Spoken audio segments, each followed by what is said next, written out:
Hi, this is Katie Weeks, your independent Stampin' Up! Demonstrator. So today I'm going to share with you a technique that's called no line coloring. And I have pulled out my crumb cake for this technique, and I'm going to bring in some colored pencils. I have not purchased the ones from Stampin' Up! Yet. I still hope to get those. I'm just still in the process of switching over, and so I don't have their full product line. And I have some that should work just fine, but it's the technique that I really want to teach you.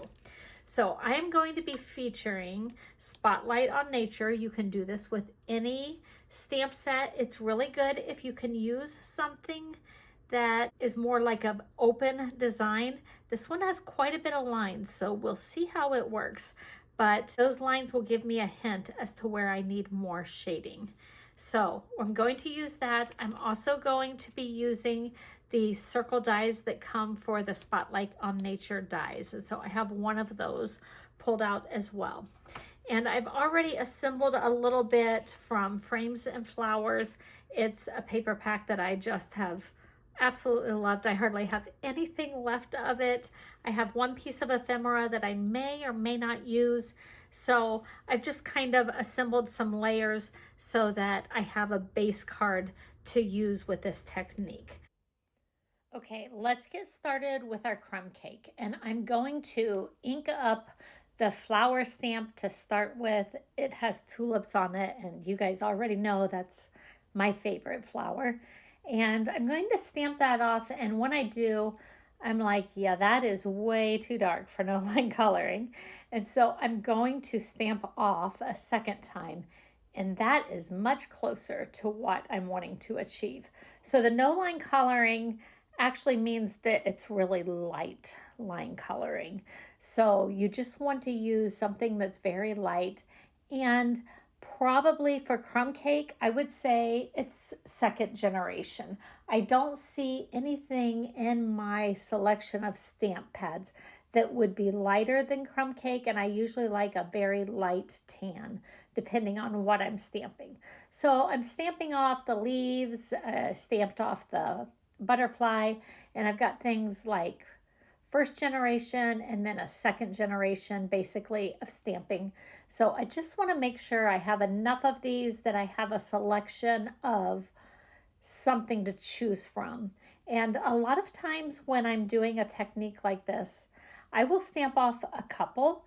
That way I have, like, I do a couple different variations and decide which one I like better. Now I'm going to bring in the pretty peacock and stamp on this piece of ephemera. I don't end up using this in the end in my card. And the reason why is because when I stamped it, there was a little bit extra of a line that went through, and I didn't like that. So I also stamped it on a piece of white cardstock. I ended up using neither of these for the sentiment on my card. In fact, I left it without a sentiment so that I can use it for anything. I can use it for a sympathy card, a thank you card, a birthday card, a thinking of you card. I can use it for absolutely anything. So I just left it blank on the inside, and I didn't put a sentiment on the outside either, just an image. So here we go. I am going to come in with some colored pencils. These are watercolor pencils, and that's all that really matters at this point. And I just don't have Stampin' Up! Colored pencils. So I'm pulling out some colors that might go with that Frames and Flowers paper pack to some degree. So I picked out the orange, and then I picked out what looked like a lighter peach. I can't tell if that's going to look like a flesh color or like a peach color. I just wasn't sure. And when I started going with it, I really liked that color. So you just kind of have to play with it. And so I'm going to color around the most open areas of that flower, and of all the flowers actually. And the tops of those flowers I wanted to be lighter, And then towards the bottom, you notice that there's more shading on that part of the flower. So to me, more shading means I'm going to use a darker color. So there were like shade lines. That's what I mean by more shading. And so towards the bottom of those, that's where I'm going to want my darker colors. And I even go over those shade lines most of the time with my color, like very specifically a little bit darker in those areas. So my grandpa actually had a tulip farm when I was, probably high school, college, and he passed away right before I had my son, my second child. So that tulip farm was very special to me, and that's why tulips are my favorite flower. So I'm going in here and coloring these, the darker parts. I'm going over even the lines towards the top with that darker, more orange color pencil. And I do the same thing to both images, and I won't make you watch all of those. So once I get the flowers colored, I come in with a water brush and I just go over and blend out the colors and blend together the lighter colors and the darker colors.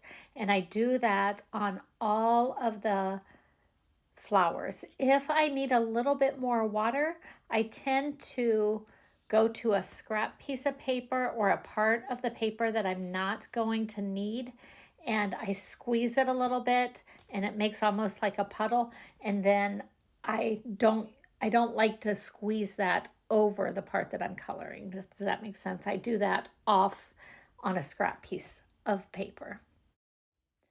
Now for coloring the stems and leaves, I actually picked out two different colors of green, and I like to usually have at least two different ones to blend together.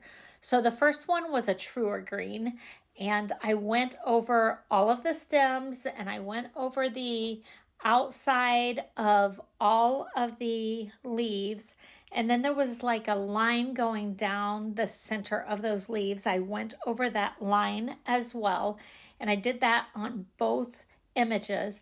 And then I came back with my second color of green.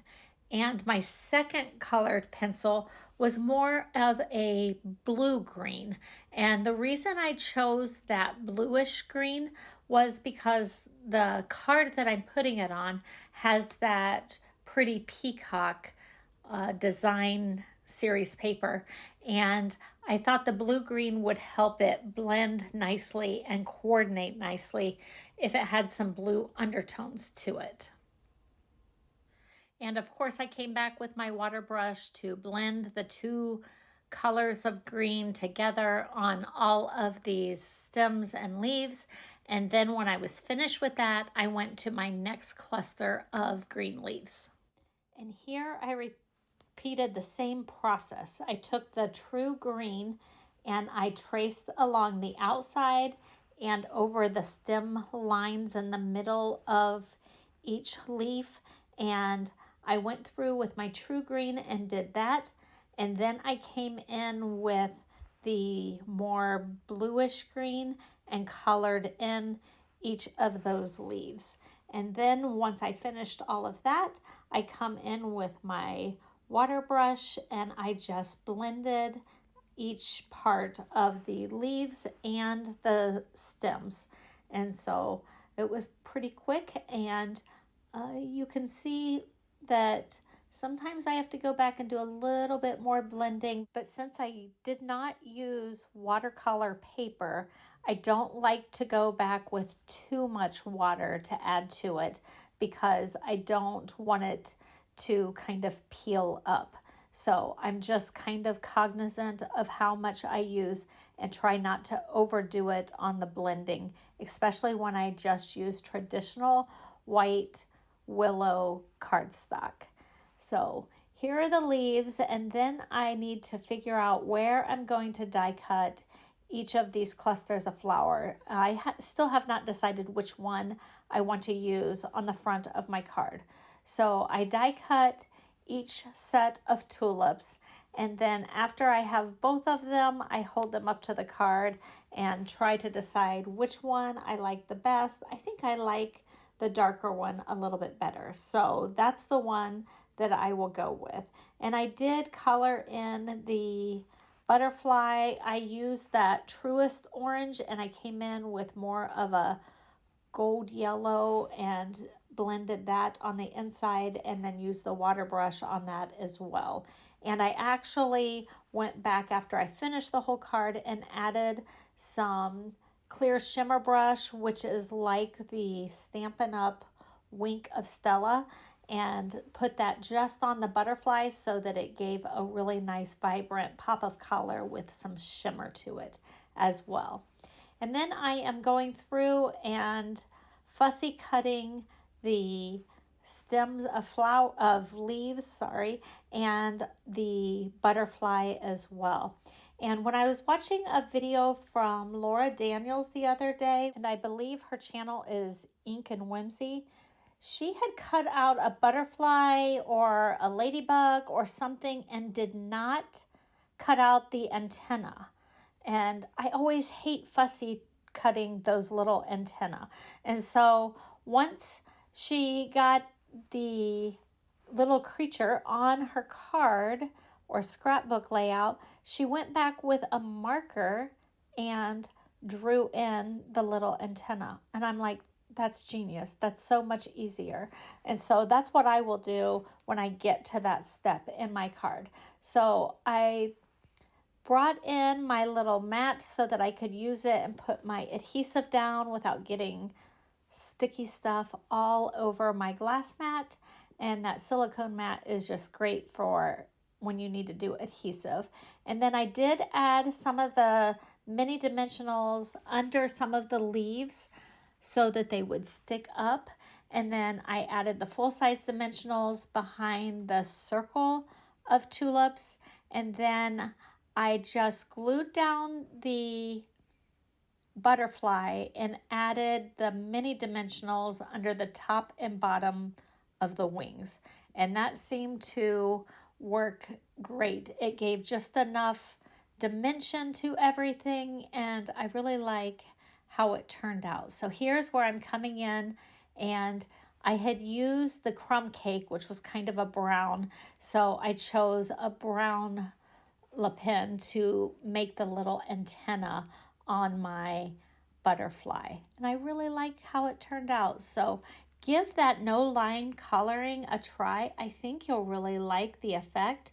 And you could do it with markers too, not just the watercolor pencils. Like, comment, share, and subscribe for more crafty inspiration.